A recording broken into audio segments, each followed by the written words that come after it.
हिमाचल प्रदेश विधानसभा का पर्याय हिमाचल प्रदेश विश्वविद्यालय और उसी विश्वविद्यालय में हमारी मौजूदगी है। लोकसभा के चुनाव की घोषणा हो चुकी है। हिमाचल प्रदेश में कुछ देरी से चुनाव है क्योंकि 7वें और आखिरी चरण में 1 जून को मतदान होगा। प्रदेश के चुनाव इसलिए भी बेहद दिलचस्प हैं क्योंकि यहाँ पर 6 उपचुनाव की भी घोषणा हो चुकी है। आने वाले वक्त में 3 अन्य विधानसभा क्षेत्रों में भी विधानसभा चुनाव के उपचुनाव की घोषणा हो सकती है। हम इस समय हिमाचल प्रदेश विश्वविद्यालय में हैं और ये विश्वविद्यालय को राजनीति का केंद्र माना जाता है। अगर बात हिमाचल प्रदेश की राजनीति की जाए तो हिमाचल प्रदेश की राजनीति में जगत प्रकाश नड्डा, मुख्यमंत्री सुखविंदर सिंह सुक्खू, पूर्व मंत्री सुरेश भारद्वाज, राज्यसभा सांसद रहे आनंद शर्मा और ऐसी फेहरिस्त बहुत लंबी हो जाती है जो हिमाचल प्रदेश विश्वविद्यालय से ही पढ़कर निकले हैं। हिमाचल प्रदेश विधानसभा का जो मौजूदा पूरा तस्वीर है उसमें भी ज़्यादातर विधायक हिमाचल प्रदेश विश्वविद्यालय से ही पढ़कर निकले हैं। यहाँ पर हमेशा ही अखिल भारतीय विद्यार्थी परिषद, NSUI, SFI, ये 3 यहाँ पर ऐसे छात्र संगठन हैं जिनका अच्छा खासा प्रभाव यहाँ पर देखने को मिलता है और इन्हीं छात्र संगठनों से निकले जो छात्र हैं वो आने वाले वक्त में प्रदेश की राजनीति में अपना नाम बनाते हैं।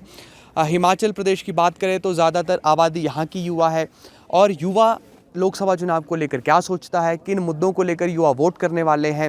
मंडी संसदीय क्षेत्र से पहली बार किसी अभिनेत्री को टिकट मिला है। हिमाचल प्रदेश के इतिहास में ये पहली बार हो रहा है। ऐसे में जो यहाँ के चुनाव है वो बेहद दिलचस्प है और इन्हीं युवाओं से हम इन चुनाव को लेकर चर्चा करने वाले हैं। सबसे पहले आपका नाम मैं जानना चाहूँगा। रजत भारद्वाज। रजत जी, हिमाचल के चुनाव है 4 सीट पर, 6 पे उपचुनाव भी हैं, 3 में और भी घोषणा होने वाली है। आपको कैसा लग रहा है इस चुनाव में, क्या मुद्दे रहने वाले हैं और क्या लगता है कि ये अलग किस तरह से चुनाव है पिछले चुनावों के मुकाबले?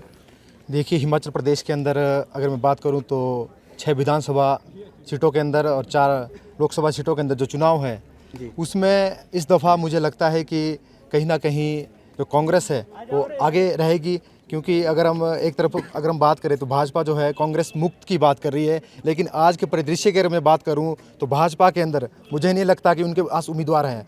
अगर हम अभी राज्यसभा चुनाव हुए उसकी बात करें तो उनकी पृष्ठभूमि कांग्रेस रही है। अभी अगर हम विधानसभा चुनाव की बात करें, इसमें भी जो 6 विधायक भाजपा से चुनाव लड़ रहे हैं उनको भी पृष्ठभूमि जो है कांग्रेस रही है। तो मुझे लगता है कहीं ना कहीं भाजपा के कार्यकर्ता है वो काफ़ी नाराज़ और काफ़ी मायूस है, क्योंकि जो एक कार्यकर्ता जो दिन रात अपने संगठन के लिए अपना जो काम करता है उसे कहीं ना कहीं दरकिनार करते हुए भारतीय जनता पार्टी आज के समय में जो है उन्हें नाखुश और नाराज़ कर रही है। आप कह रहे हैं कि भाजपा के पास उम्मीदवार नहीं है, लेकिन भाजपा तो कह रही है कि हमने तो 4 सीटों पर भी दे दिए, 6 पर उपचुनाव के लिए भी दे दिए। कांग्रेस तो अभी तक एक भी उम्मीदवार नहीं दे पाई। नहीं, मैं ये नहीं कह रहा हूँ भाजपा उम्मीदवार नहीं है, मैं ये कह रहा हूँ कि भाजपा जो उम्मीदवार दे रही है उनका जो कहीं ना कहीं जो पृष्ठभूमि रही है वो कांग्रेस ही रही है और एक भाजपा का जो कार्यकर्ता है वो कहीं ना कहीं नाखुश और नाराज़ है।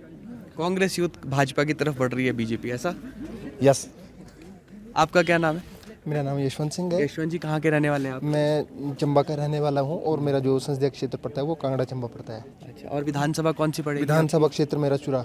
अच्छा, आप दूर दराज के इलाके से हैं। दूर दराज के इलाकों के क्या मुद्दे रहते हैं और आपको लगता है कि लोकसभा चुनाव में इन मुद्दों पर बात भी होती है? ग्रामीण इलाके के लोगों की जो समस्या होती है, क्या चुनाव में उन पर बात करते हैं राजनीतिक दल? क्योंकि हम तो देखते हैं कि राजनीतिक दलों का ज़्यादा फोकस तो और ही चीज़ों पर रहता है।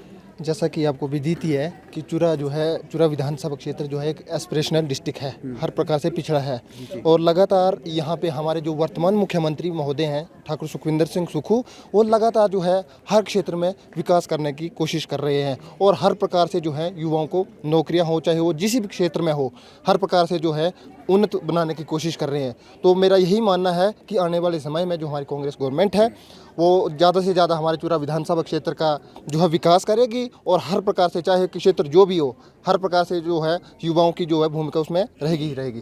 कांग्रेस के कार्यकर्ता हैं आप? जी। NSUI के? NSUI, कांग्रेस के भी हैं? NSUI कांग्रेस दोनों के। हाँ जी, हाँ जी। तो अब भाजपा तो ये दावा कर रही है कि मुख्यमंत्री कुछ काम नहीं कर पाए और उसकी वजह से ही 6 विधायकों ने छोड़ दिया साथ और अब भाजपा के उम्मीदवार हो गए वो। अब कह रहे हैं भगवा लहराएंगे, जय श्री राम के नारे लगा रहे हैं अब तो आपके पूर्व विधायक। नहीं सर, अब लोगों को जो है ठगने की बात वो खत्म हो चुकी है। आपको जैसे पता है सेंटर में 2 बार जो है बीजेपी आ चुकी है, तो उन्होंने 15-15 लाख देने की बात की थी। हमारे जैसे माननीय मुख्यमंत्री ठाकुर सुखविंदर सिंह सुक्खू है, उन्होंने जो है अभी इंदिरा गांधी प्यारी सम्मान जो योजना है वो जो है शुरू कर दी है। तो मुझे लगता है कि चंबा में मिली किसी को 1500? अभी तो फिलहाल उसको आचार संहिता के कारण रोक लगी है। बहुत ही जल्द जो है हमारे माननीय मुख्यमंत्री ठाकुर सुखविंदर सिंह सुक्खू जो है इस योजना का जो है निदान जो है प्रदान करने वाले हैं। अच्छा, तो जो आपके पूर्व विधायक छोड़ कर गए वो कह रहे हैं कि 1500 रुपये योजना या फिर कैबिनेट रैंक देना, ये सब कुछ तब शुरू हुआ जब सत्ता हिलती हुई नजर आई मुख्यमंत्री को। नहीं नहीं, ऐसा कुछ नहीं है। परिवार में आपको पता है चलते ही रहते हैं, वाद विवाद चलते हैं। वाद विवाद होंगे तो तभी प्रतिवाद होंगे ना। आगे ये तो आगामी समय ही बताएगा कि क्या होगा। लेकिन मैं मानता हूँ कि ठाकुर सुखविंदर सिंह सुक्खू जो है एक सशक्त जो है एक नेता है और एक सशक्त मुख्यमंत्री हैं। आपका क्या नाम है? मेरा नाम रणदीप ठाकुर है, मूलतः जिला सिरमौर से संबंध रखता हूँ। अच्छा, सिरमौर के मुद्दों पर पहले आते हैं। ये हाटी का मुद्दा भाजपा कह रही थी हमने सुलझा दिया, उसके बाद कुछ लोग आपके ही चले गए कोर्ट में, अभी लटक गया मुद्दा। कितना प्रभावी है ये मुद्दा अभी भी लोकसभा चुनाव में? अगर इस मुद्दे की बात करें, सबसे पहले राजनाथ जी 2014 में नाहन में रैली कर रहे थे, आप हमें अगर चारों सीटों पे विजय के बनाएंगे। भाजपा की ये चुनावी घोषणा थी कि हम इसको जल्द से जल्द क्या नाम के हाटी घोषित कर देंगे क्षेत्र को। पर मुझे नहीं लगता इस पर 2019 में फिर से राजनीति हुई, उसके बाद फिर राजनीति देखने को मिलती है। हमारे तोमर जी है, ऐसा नहीं हम बोल सकते। कहीं ना कहीं मतलब जिसको जाति के तो उसमें बांट दिया गया था। ओबीसी को अलग से वो झुंझुनू दे रहे थे, राजपूतों को अलग, वोट बैंक की राजनीति कर रहे थे। कहीं ना कहीं हम देख सकते हैं जो हमारी बात की अभी बोलते हैं वो अपना प्रोस्पेक्टिव है सबका, वो अपना उन लोगों का अपना मुद्दा है, एससी वालों का अपना मुद्दा है, उसमें हम कुछ नहीं कहना चाहते हैं हम। पर कहीं ना कहीं जहाँ तक हम देखते हैं कि क्या नाम के ये हाई कोर्ट में अभी है 28 मई तक इसमें सुनवाई होगी, वो हाई कोर्ट का निर्णय है, उसमें क्या आता है। पर जो इसमें भाजपा की वो है ना कि 2014 से लोगों को ठग रहे हैं, इस बार फिर मुद्दे पे इस लोगों को फिर ठगेंगे, कहेंगे कि आपको हमने एसटी दिया था और उसमें कांग्रेस के फिर वो करिए। पर कहीं ना कहीं हर्षवर्धन जी ने बोला था कि अगर सेंट्रल गवर्नमेंट इस पर क्लियरनेस कर देगा तो हम 24 घंटे के अंदर इसको लागू कर देंगे। 24 घंटे की बजाय उन्होंने 12 घंटे में इसको लागू कर दिया था। तोमर जी कौन से वाले? बलदेव तोमर? जी जी जी, बिल्कुल बिल्कुल, हमारी शिलाई कॉन्स्टिट्यूंसी है, बिल्कुल बलदेव तोमर जी हमारे वो थे बीजेपी उम्मीदवार, हम उनकी बात करें। जी जी। अच्छा, और इसके अलावा क्या मुद्दे रहने वाले सिरमौर के लोगों के लोकसभा चुनाव में? सिरमौर के लोगों जैसे हम कहीं ना कहीं हम देख सकते हैं कि क्या नाम के बेरोजगारी पर हम प्रोस्पेक्टिव देखे थी। नरेंद्र मोदी जी ने बोला कि हम 2 करोड़ नौकरियां देंगे साल में, पर 2 करोड़ तो कहाँ। अभी रेलवे में देख सकते हैं आप 6000 नौकरियों पे आ चुका है, रेलवे भी बिक चुका है। कहीं ना कहीं हम देख सकते हैं युवाओं के हाथ में निराशा लगी है। तो मुद्दा रहेगा बेरोजगारी इस बार चुनाव में? बिल्कुल, हर मुद्दे पे महंगाई रहेगी। सबसे बड़ी चीज़ है महंगाई जो है कि अभी हाल ही में देख सकते हैं कि बीजेपी का सेंट्रल गवर्नमेंट ने सिलेंडर को 1200 से 800 पे लाया है, तो लोगों को अभी झुंझुनू दे रहे हैं कि हम 800 पे लाया, और फिर इलेक्शन के बाद जैसे इलेक्शन हो जाता है उसके बाद फिर बढ़ाया जाता है। आपको लगता नहीं लोग तो झुंझुन से खुश है? एनडीए कह रहे 400 पार कर देंगे, हिमाचल की चारों सीट जीत जाएंगे। वो तो हिमाचल का युवा बताएगा, शिमला लोकसभा सीट में वो तो आने वाला वक्त बताएगा कि वो क्या होगा। वो तो कह रहे 3,27,000 से ज़्यादा मार्जिन इस बार बीजेपी का। बिल्कुल नहीं, वो तो हम अभी आने वाला समय बताएगा कि जो जिस तरीके से कांग्रेस पार्टी काम कर रही है और क्या नाम के बीजेपी के लोग खुद ही आपस में उलझे हुए हैं, वो तो अभी समय बताएगा सर। उम्मीदवार कब तय करेगी कांग्रेस? उम्मीदवार ये तो हाईकमान पे निर्णय करता, हमें तो जमीनी स्तर पर काम करना है, इसलिए हम इस पे तो हम कोई टका टिप्पणी नहीं। जमीन पर तो तब कार्यकर्ता काम करेगा जब उसे पता लगेगा हमारा नेता कौन है। नहीं, जो भी होगा हमारा नेता, हम उसके किसी ऐसा नहीं है, जो भी हमारे हाईकमान शीर्ष नेतृत्व तो हमारे उम्मीदवार को भेजती है, हम उसके लिए काम करेंगे। हम तो कार्यकर्ता की सुनते हैं कांग्रेस के नेता? बिल्कुल बिल्कुल सुनते सर। आपका क्या नाम है? विक्रांत चौहान। विक्रांत जी, क्या लग रहा है चुनावी मुद्दे इस बार क्या रहने वाले? आपके साथी कह रहे हैं कि झुंझुना दे देती है भाजपा जब सत्ता में आती है, और फिर चुनाव जीतने के लिए कभी दाम कम किए जाते हैं, बड़ी बड़ी बातें की जाती, ग्राउंड पर कुछ नहीं है। देखिए, साथी तो बहुत कुछ कहते हैं। साथियों के नेताओं ने तो चुनाव से पूर्व ये झूठ के झुंझुने की चर्चा कर रहे थे। मैं इनको कहना चाहूँगा, जिस प्रकार से सुक्खू साहब ने और कांग्रेस के शीर्ष नेतृत्व ने चुनाव से पहले हिमाचल में जो विधानसभा चुनाव हुए उससे पहले जो 10 झूठी गारंटियां दी है, आज लगभग 15 माह पूर्ण हो चुके हैं इस सरकार को सत्ता आसीन हुए, लेकिन एक भी गारंटी इनकी पूरी नहीं हुई है। तो सबसे बड़े मुद्दे तो ये भी एक चुनाव के है ही है। उपचुनाव में अभी कांग्रेस के सारे विधायक इन झूठी गारंटियों से परेशान होकर भारतीय जनता पार्टी के द्वारा दिए गए उम्मीदवार को, प्रत्याशी को सांसद के बनाने के लिए वोट कर रहे हैं, दिखा करके वोट कर रहे हैं। और सुक्खू साहब की बौखलाहट देखिए, उनको सदस्यता उनकी रद्द करवा रहे हैं, उनको सस्पेंड कर रहे हैं, और आज वो भाजपा से टिकट लेकर आए हैं और निश्चित रूप से जीतेंगे, क्योंकि उन्होंने जो है हिमाचल प्रदेश की आवाज़ को उठाया है। उन्होंने सांसद एक ऐसा व्यक्ति बनाया है जो हिमाचल प्रदेश का है और साथ में हिमाचल प्रदेश की मांगों को लेकर आवाज़ उठाने का सक्षमता रखता है। तो विप का उल्लंघन करेंगे तो सदस्यता तो जाएगी, इसमें मुख्यमंत्री का क्या हाथ है? निश्चित रूप से मुख्यमंत्री का भी हाथ है, क्योंकि जब बजट पास हो रहा था तो उसमें भारतीय जनता पार्टी के जो वहाँ पर विधायक निलंबित किए गए वो भी एक साजिश और राजनीति के तहत ही निलंबित किए गए। अन्यथा उस दिन तो बजट पास नहीं हो रहा था, सरकार तो गिर जानी थी। और अब देखिए 2 माह के बाद पुनः ये स्थिति आ रही है और सारे के सारे विधायक जो भी उपचुनाव के लिए घोषित किए हैं, भारतीय जनता पार्टी ने उम्मीदवार घोषित किए हैं, वो सब जीत कर आएंगे। विक्रांत जी, आप भाजपा के साथ जुड़े हुए हैं। जी बिल्कुल, मैं भारतीय जनता भाजपा के लोग तो फिर टिकट तो मिल ही नहीं रहा भाजपा के लोगों को। कांग्रेस से लोग आ रहे हैं, पैराशूट में लैंड हो रहे हैं और टिकट के साथ लैंड हो रहे हैं। देखिए ऐसा है, जिन लोगों को टिकट मिला है मुझे लगता है उनका जो एक अपना समर्पण भारतीय जनता पार्टी को लेकर है, वो लगता है कि मुझे ही भारतीय जनता पार्टी के कार्यकर्ताओं में भी नहीं होना था।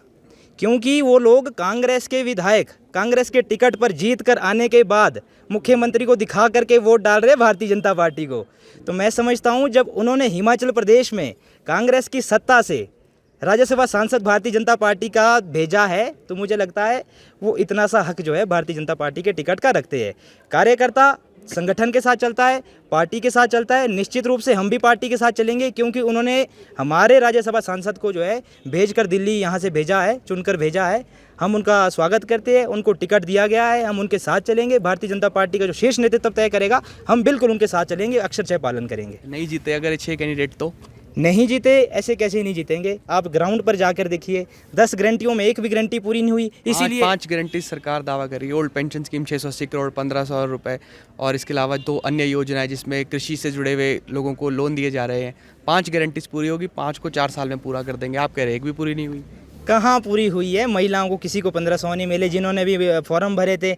इन्होंने कहा 2 रुपए किलो हम गोबर खरीदेंगे। कहाँ गोबर खरीदा है? कहाँ गोबर जाते हुए दिख रहा है सड़कों में? कृषि मंत्री कह रहे हैं मैंने 3 रुपए किलो कर दिया रेट, फिर भी लोग नहीं लेकर आ रहे गोबर। कृषि मंत्री क्या कहते हैं? उनकी तो भाषा ही समझ नहीं आती है। उनको तो पहले हिंदी सीखनी चाहिए, किस प्रकार से कहना है, जनता तक को क्या संदेश देना चाहते हैं वो समझ ही नहीं आता है। आधे से ज़्यादा बातें उनकी समझ नहीं आती है। भारतीय जनता पार्टी ने जो किया था सेबों के लिए वो वही कर रहे हैं। क्या बदलाव आया उनके होने से? और दूध ये 100 रुपए। भाजपा कार्यकर्ता के तौर पर आप समझना ही नहीं चाहते क्या बोल रही है सरकार? नहीं नहीं नहीं नहीं, इसमें ऐसा कुछ भी नहीं है। आप जनता के बीच में भी जाकर देख सकते हैं। आप यूनिवर्सिटी में आए, मैं भारतीय जनता पार्टी के कार्यकर्ता हूँ, मैं भारतीय जनता पार्टी के हक की बात करूंगा। लेकिन अगर आप ग्रामीण स्तर पर जाएंगे तो लोग परेशान हैं इस सरकार से। कोई रिजल्ट नहीं अभी तक आए। कांग्रेस सरकार बदल जाएगी अब? निश्चित रूप से बदलेगी। देखो आगे आप, पूर्व मुख्यमंत्री जी भी पूर्णतः दावा कर रहे हैं, हम भी उसी की बात को जोड़ते हुए कह रहे हैं कि अभी जो 9 उपचुनाव होने, सब ने इंडिपेंडेंट्स एमएलए ने भी इस्तीफा दिया है, वो भी जीतेंगे, वो भी भारतीय जनता पार्टी से टिकट लेंगे। और संपर्क में अभी भाजपा के लोग? बिल्कुल संपर्क में है, संपर्क में तो रहते ही है। एक ही हिमाचल प्रदेश में एक ही विधानसभा में बैठना है। तो फिर यही बात तो आप पर भी लागू हो जाएगी फिर। क्या नाम है आपका? यासीन भट्ट। यासीन जी, ये तो दावा कर रहे हैं आपके साथी कि सरकार गिरने वाली है, लोकसभा तो जीतेंगे ही जीतेंगे, लेकिन अब जो चुनाव होंगे उपचुनाव उसमें भी 6 की 6, 9 की 9 बल्कि, क्योंकि अभी 3 पर तो बाकी है चुनाव, तो 9 की 9 सीट जीत जाएंगे और दोनों तरफ भाजपा का परचम लहराएगा। देखिए, चुनाव जीतना हारना ये महत्व नहीं रखता है। ये एक रेगुलर प्रक्रिया है जो एक इंटरवल के बाद चलती रहती है। लेकिन दुखद परिस्थिति क्या है कि आज हिमाचल प्रदेश यूनिवर्सिटी का युवा, हायर एजुकेशन का युवा, जो डेमोक्रेसी की भारत को जनक कहा जाता है, उसकी बात नहीं कर रहा है। वर्ल्ड डेमोक्रेसी इंडेक्स में भारत लगातार बाहर हो रहा है, उसकी रैंकिंग गिर रही है। जिस जवाहरलाल नेहरू ने भारत में जो है कॉन्स्टिट्यूशन की कल्पना की थी, कहीं ना कहीं जो है मदरलैंड ऑफ डेमोक्रेसी की कल्पना की थी, आज उस डेमोक्रेसी का किस हिसाब से चीरहरण किया जा रहा है, ये हिमाचल प्रदेश इसका सबसे बड़ा ज्वलंत उदाहरण है। आप बात कर रहे हैं बाई इलेक्शंस की, आप बात कर रहे हैं लोकसभा के चुनावों की, जहाँ एक तरफ लोकसभा के चुनावों में अमूमन ये देखा जाता है कि इश्यूज जो वो नेशनल लेवल के रहते हैं, लेकिन ये आज इस प्रकार का नरेटिव हिमाचल प्रदेश में बन गया है, इस प्रकार की परिकल्पना हिमाचल प्रदेश में की जा रही है कि आने वाले चुनाव में मुझे नहीं लगता है कि हिमाचल प्रदेश का चुनाव नेशनल इश्यूज़ पे होगा। हिमाचल प्रदेश का चुनाव हिमाचल के क्षेत्रीय मुद्दों पे होगा और इसमें सबसे ज़्यादा योगदान किसी पार्टी का रहेगा तो भारतीय जनता पार्टी का रहेगा, जिन्होंने विधायकों की खरीद फरोख्त की, एक डेमोक्रेटिक सेटअप के तहत जो है चुनी गई सरकार को डिस्ट्रॉय करने की कोशिश कर रहे हैं। एक असफल कोशिश की जा रही है। जहां तक हिमाचल प्रदेश सरकार के पर्सपेक्टिव से हम बात करें तो किसी भी कार्य को जो है करने के लिए समय लगता है। डिज़ास्टर के पर्सपेक्टिव से 45,100 करोड़ का जो एक डिज़ास्टर राहत पैकेज है, पूरे भारतवर्ष में पहली बार किसी प्रदेश सरकार ने इतना बड़ा निर्णय लिया है। 680 करोड़ की जो राजीव गांधी स्टार्टअप योजना का जिक्र जो है माननीय मुख्यमंत्री ने किया है, उनको जो ग्राउंड पे उतारा जा रहा है। OPS नामक स्कीम जो है, ओल्ड पेंशन स्कीम जो है हिमाचल प्रदेश के युवाओं को दी जा रही है, जहाँ पे राजस्थान की सरकार ने इसकी घोषणा कर दी थी, उसको एग्जीक्यूट करना ग्राउंड पे अलग था, लेकिन जैसे ही भारतीय जनता पार्टी की सरकार वहाँ पे आती है, उस राज्य में जो है OPS की जो है बैक कर दिया जाता है और NPS में जो है वहाँ के कर्मचारियों को लाया जाता है। इसके अलावा जो एक तरफ जो है भाजपा ये दावा करती है कि महिलाओं को 1500 रुपये मिलना चाहिए, लेकिन दूसरी तरफ ये दुखद परिस्थिति है कि भाजपा खुद ही ये चाहती नहीं है कि महिलाओं को 1500 रुपये मिले। किसानों को 2000 रुपये किसान सम्मान निधि के रूप में तो इनको उसमें कोई दिक्कत नहीं है, लेकिन जब महिलाओं की अपलिफ्टमेंट के लिए जो है हिमाचल सरकार 1500 रुपये, जो भी उस कैटेगरी में महिलाएं BPL परिवारों की या डिप्रेस्ड क्लासेस की फॉल करती हैं, उनको जो है उनका हक दिलाने की कोशिश मुख्यमंत्री जी कर रहे हैं, तो उसमें भाजपा जो चुनाव आयोग जाती है। ये आज का सबसे बड़ा ज्वलंत इशू है। लेकिन भाजपा तो इसलिए गई कि आचार संहिता लगी है, तो फिर ये तो उल्लंघन हो जाएगा आचार संहिता का, और ये तो वोट फॉर कैश की बात आ जाएगी। देखिए कंसर्न क्या है, कंसर्न ये है कि क्या वो योजना जो है आचार संहिता के दौरान लगी। सबसे बड़ा इशू क्या, कैबिनेट ने आचार संहिता से पहले उस योजना को एग्जीक्यूट किया। लाहौल स्पीति में वो योजना प्रथम चरण में ऑलरेडी जो है आचार संहिता से 3 महीने पहले लागू हो चुकी है। नियम तो ये कहते हैं ना कि नए लाभार्थियों को नहीं जोड़ा जाना चाहिए किसी भी स्कीम में जहाँ पर आर्थिक लाभ हो रहा हो।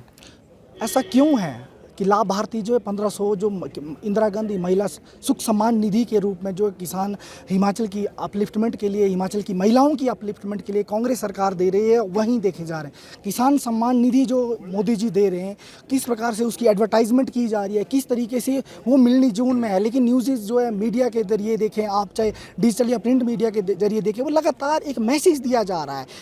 एक तरफ हिमाचल सरकार जो है पूरे विश्व में, पूरे भारत में हिमाचल पहला राज्य बना जिस राज्य ने जो है दूध पे MSP की जो है गारंटी दी है, जिसने दूध को जो है 45 रुपये खरीदने का निर्णय लिया। ये ठाकुर सुखविंदर सिंह सुक्खू जी का दृढ़ निश्चय है। जनता को समझा पाएगी कांग्रेस ये बात?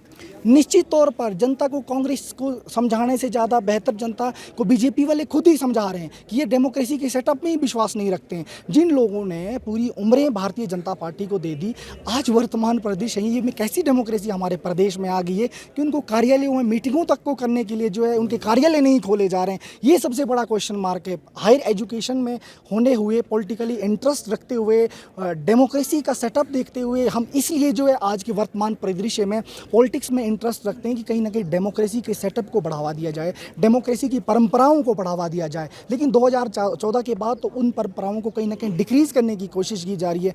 तो ऐसे में किस प्रकार से निष्पक्ष चुनाव हो पाएंगे, जहां ड्यूरिंग आचार संहिता जो है आप चुनाव आयोग की सदस्यों को ही बदल दे रहे हैं। तो इस प्रकार की प्रोसेस के साथ आपको क्या लगता है कि भाई ट्रांसपेरेंट इलेक्शन हो पाएंगे? सबसे बड़ा सवाल तो ये है आज के वर्तमान परिदृश्य में। आचार संहिता से पहले आ गए थे 2 नए सदस्य। वैसे तो आपका क्या नाम है? सिंपल शर्मा। क्या मुद्दे लग रहे हैं आपको चुनाव में, लोकसभा चुनाव के साथ, क्योंकि उपचुनाव भी होना है, तो लोग ये दावा कर रहे हैं कि राष्ट्रीय स्तर से ज़्यादा यहाँ पर प्रदेश स्तर के मुद्दे भी हावी रहने वाले। आपको क्या लग रहा है निजी तौर पर?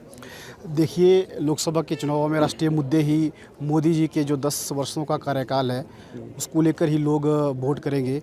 पूरे विश्व भर में मोदी जी ने जो भारत का नाम दुनिया में ऊंचा किया है उसको लेकर लोग वोट करेंगे। जो पिछले 60 सालों से देश में जो मुद्दे थे, जिनके कारण दंगे होते थे, जिनके जो मुद्दे राजनीति का कारण बनते थे, उन मुद्दों को नरेंद्र मोदी जी ने ख़त्म किया है। राम मंदिर, धारा 370, CA जैसे मुद्दों के ऊपर इस बार लोकसभा के चुनाव में युवा वोट करेंगे। और जहां तक रही बात हिमाचल प्रदेश विधानसभा उपचुनावों की, तो ये स्थिति खुद कांग्रेस पार्टी ने बनाई है। इसमें कांग्रेस पार्टी के लोग ही मुख्यमंत्री सुखविंदर सिंह सुक्खू के मित्रमंडली से परेशान होकर भाजपा में शामिल हुए हैं। इसमें भारतीय जनता पार्टी व अन्य किसी भी दल का कोई इसमें रोल नहीं है। इसमें मुख्यमंत्री सुखविंदर सिंह सुक्खू व कांग्रेस पार्टी स्व जिम्मेवार है। मोदी का नाम पार लगाएगा ऐसा आप कह रहे हैं भाजपा को? मोदी का नाम व मोदी जी का काम, जो 10 वर्षों में मोदी जी का काम रहा है, चाहे जो भी मुद्दा है, मोदी जी ने हिमाचल प्रदेश में विकास भी किया है। और हिमाचल प्रदेश के साथ साथ पूरे भारतवर्ष में जो इंफ्रास्ट्रक्चर डेवलपमेंट हुई है और जो 2047 तक का विज़न और 5 ट्रिलियन का इकोनॉमी का विज़न जो मोदी जी ने देश के सामने रखा है, उसको लेकर लोकसभा चुनावों में भारतीय जनता पार्टी और मोदी जी का साथ इस बार की जनता। आपका क्या नाम है? निशांत नाम है। कहाँ से निशान जी आप? सरकाघाट विधानसभा मंडी लोकसभा क्षेत्र से हूँ। आपके क्षेत्र से ही कंगना है और अब टिकट भी मिली है, लग रहा है कि अब अभिनेत्री को भाजपा ने उतारकर सही फैसला किया? जी, ये तो मैं नहीं कह सकता कि सही फैसला ये राजनीतिक दल ही तय करेंगे, परंतु हम देखते हैं सरकाघाट क्षेत्र पूरे हिमाचल का एक मध्य केंद्र है, परंतु आज तक उस क्षेत्र में एक बड़ा संस्थान, एक प्रोजेक्ट कोई भी सरकार नहीं लगा पाई है। ये कि सरकार की नाकामी है। हम हिमाचल प्रदेश में देखते हैं कि कांग्रेस की सरकार आई है, युवाओं ने एक उत्साह के साथ नई सरकार को चुना था, परंतु आज युवा निराश है। सरकार ने रोजगार की गारंटी की बात की थी, पर आज देखते हैं कि कार्यालय बंद हो रहे हैं, युवाओं को रोजगार के नाम पर ठगा जा रहा है। स्वास्थ्य का क्षेत्र में हम देखें तो हिमाचल में अस्पताल खाली पड़े हैं, अस्पताल में इंफ्रास्ट्रक्चर नहीं है, मशीनें हैं तो उनको ऑपरेट करने वाले टेक्नीशियन नहीं है। कंगना चुनाव जीती तो लगता है सरकाघाट की परेशानियां कुछ हद तक कम होंगी? जी, सरकाघाट नहीं, अगर आगामी चुनाव में कंगना जी अगर जीतती हैं तो हम मानते हैं कि उनका जो दायित्व रहेगा पूरे मंडी क्षेत्र के लिए रहेगा कि वो पूरे क्षेत्र के लिए एक बराबर काम करें। हम देखते हैं कि 2021 में मंडी में उपचुनाव हुए, उसके बाद नए सांसद चुने गए हैं, परंतु उनका कार्यकाल भी काफ़ी निराशाजनक रहा। काफ़ी हम देखते हैं कि काफ़ी कमियां रही हैं। एक सांसद को अब हर क्षेत्र के लिए कुछ तो कुछ प्रोजेक्ट लाने चाहिए, परंतु उसमें निराशा रही है पूरे क्षेत्र के लिए। आपका क्या नाम है? मेरा नाम नवीन है। आप कहाँ से? मैं सरकाघाट संसदीय क्षेत्र मंडी का रहने वाला हूँ। आपसे भी यही सवाल रहेगा कि अगर कंगना रनौत चुनाव जीतती हैं भविष्य में, लगता है कि सरकाघाट को फ़ायदा होगा? क्योंकि जब हम किसी इलाके से संबंध रखते हैं तो हमारे भावनात्मक रिश्ते वहाँ के साथ होते हैं। जी, सबसे पहली बात मैं कहना चाहूँगा कि जैसे हम देखते हैं कि लोकसभा उम्मीदवार कंगना रनावत जी को चुना गया है भारतीय जनता पार्टी द्वारा, और हम देखते हैं कि बहुत सारी टिप्पणियां जो है विपक्ष दल द्वारा की गई है, वो जैसे हम सोशल मीडिया पर देखते आ रहे हैं। ये बहुत ही निराशाजनक बात है हमारी सरकाघाट की और मंडी की बेटी के लिए। तो इसके लिए जो है सरकाघाट में बहुत जन सैलाब भी है और रोष भी है कि इस तरह के मुद्दे और इस तरह की टिप्पणियां हमारी बेटी कंगना रनावत जी के ऊपर की जा रही हैं। और मैं कहना चाहूँगा कि कंगना रनावत जी जो है जिस प्रकार से भारतीय जनता पार्टी ने उन्हें उम्मीदवार चुना है, हम सब उनके साथ हैं और जिस प्रकार से वो कार्य करेंगी वो हमारे विकास के लिए ही कार्य करेंगी। ठीक है। तो आप सुन रहे थे हिमाचल प्रदेश विश्वविद्यालय के इन युवाओं को अपनी अपनी सोच है, अपनी अपनी विचारधारा है, लेकिन किन मुद्दों पर हिमाचल प्रदेश का चुनाव लड़े जाने वाला है ये इन युवाओं ने स्पष्ट किया है। लोकसभा चुनाव के साथ उपचुनाव भी होने हैं। ऐसे में हिमाचल प्रदेश पर जो नज़रें हैं वो पूरे देश की टिकी हुई हैं, क्योंकि उपचुनाव में जो परिणाम आएंगे उससे ये तय होगा कि हिमाचल प्रदेश में मुख्यमंत्री सुखविंदर सिंह के नेतृत्व वाली सरकार सुरक्षित है या फिर नहीं। तो फिलहाल के लिए इतना ही। आप जुड़े रहिए ABP लाइव के साथ।